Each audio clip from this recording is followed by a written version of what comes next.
haqiqat. Psixologik ijtimoiy xavflar bu shunchaki ilmiy tushuncha emas.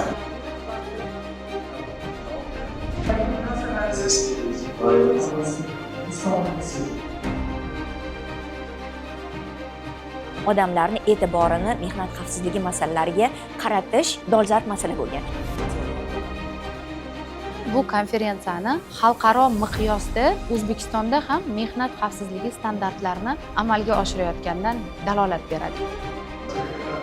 Stressni boshqarish va ish-hayot muvozanati, doimiy bosim emotsional yonishga olib keladi.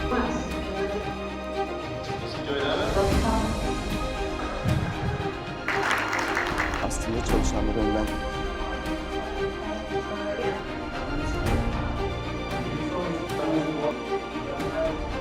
bugungi global dunyoda muammolar umumiy bo'lgani kabi, ularning yechimi ham umumiy. Buni qaysidir bir davlat, qaysidir bir mintaqa uchun emas, bu hammamiz uchun bir xil yechim hisoblanadi.